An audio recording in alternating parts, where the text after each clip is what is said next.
State, if you don't mind? Yeah, not a ton to talk about. That's a really, really good football team.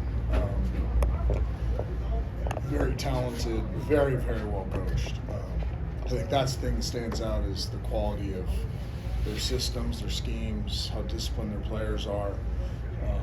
They do a great job and overwhelmed us early in the game, and then it was just about trying to compete the best we could for the rest of the game.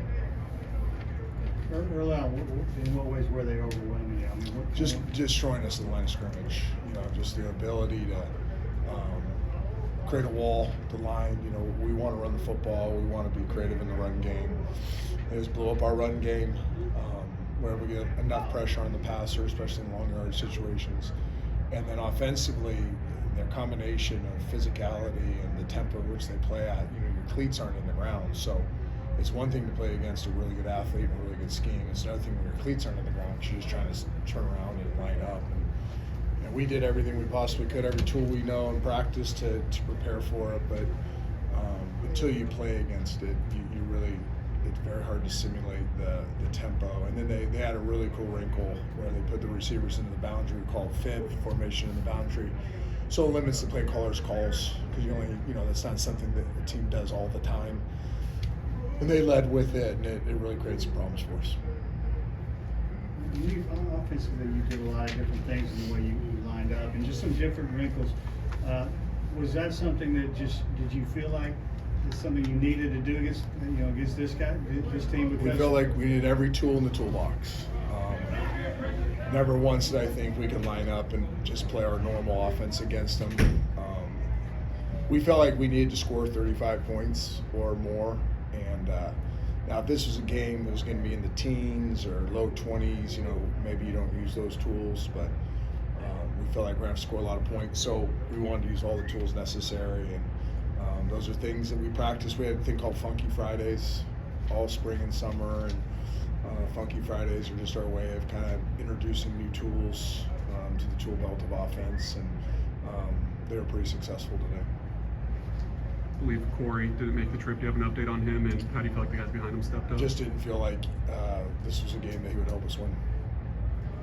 What would be your biggest takeaway from your team coming out of this? I mean, score. The biggest thing I said to them in the locker room was, it's very easy to get negative in those situations. You get your tail kicked, you get down that much early.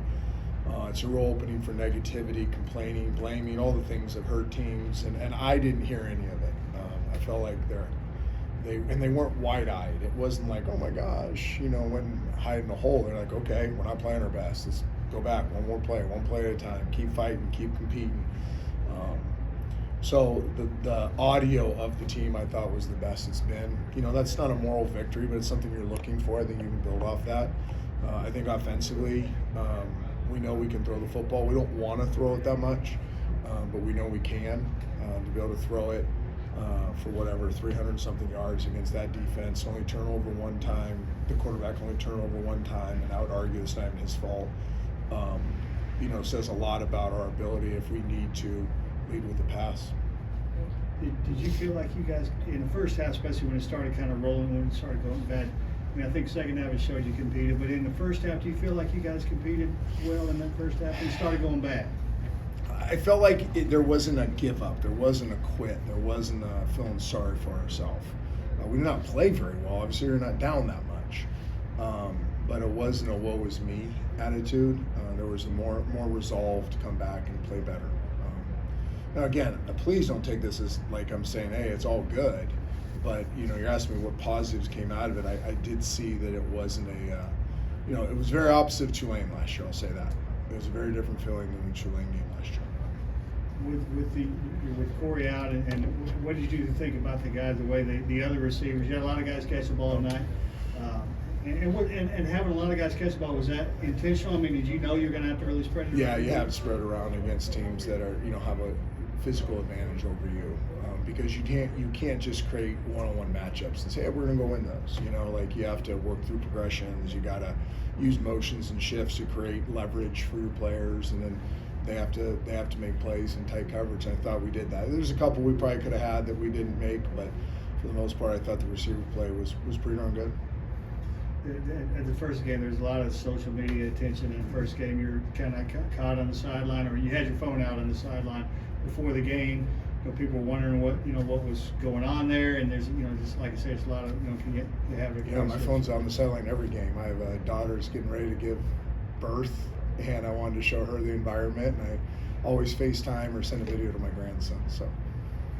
Also, she hadn't given birth yet. Okay, I thought because didn't water break on Monday? We thought she did. It was a false alarm. And then another thing that's caught a lot of attention is Sherrod Bryan on the extra point early in the game, stomping on a guy's foot, and it was caught on TV. Kind of what was your reaction to that? I've seen an Instagram video of it. I'm not happy with it. I want to get the full video of it, and he will be disciplined because of it. And what is this, a day like today, I mean, it's one game, it's not a conference game. I mean, what does this mean? What do you need to get out of today to moving forward? We have to be a better football team. We got to show up Tuesday. The players will have Sunday, Monday off. We got to show up Tuesday morning for practice and be a better team. And I think part of that is how you respond to getting your tail kicked. I think that part of it is how you competed at the end. Did you finish? Did you fight? Did you claw? Did you scrape? Did you all those things? And then I think as coaches, we have to identify things that we need to change to help our players out, put them in better situations to be successful. So I believe we'll be a better football team on Tuesday, and we won't know that until we play Army. You're in your third season now at UAB. Just where do you feel like you are as a college coach, and how do you feel like you've progressed the last couple seasons? Well, I continue to grow. I'm not even close to where I need to be. Obviously, the record shows that, but I take it very serious to get better every single day, and I'm looking for more answers all the time and feel like I have better people around me. I'm like I was as a player. You're always trying to grow and get better, and I'm trying to grow and get better as a football coach. Thank you. The defensive struggles in the first half particularly, how much was that? Was them just making plays and them just being good, and how much was you guys a little bit too? I think it's both. I think we have some things on defense we need to fix. That's 4 games in a row where we have not played at a high level on defense for 60 minutes. We've shown signs of it. But I kept saying this, and I didn't know who we'd be until 4 games in. Now we're 2-2. We're 4 games in. I have a much better idea who we are, and we have a bye week to kind of tweak some things. And I think we'll tweak some things and that make us better. Did you get the chance to greet Edwin or Caleb at all? And what was that like? And then how do you feel like they played? Yeah, I saw Caleb before the game as we were walking, praying around the field. And then Edwin I got as they were, teams line up back to back to run plays. I yelled his name. He came over, gave me a hug.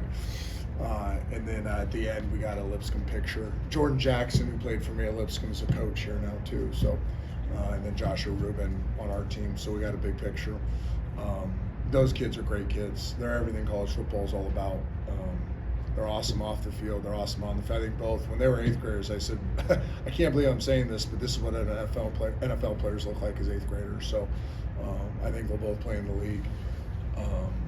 Man, they're just fantastic kids. And, Caleb is shocking. He scores. He found a way to score all the time when I coached him, and he scores today. So, man, I said, I hope you guys run the table. I'm really close to those two and proud of them. Anything else for Coach? Just real quick, going forward for you guys too, with Caleb Brown having a touchdown today and kind of breaking out. Brandon Hoggins had a touchdown.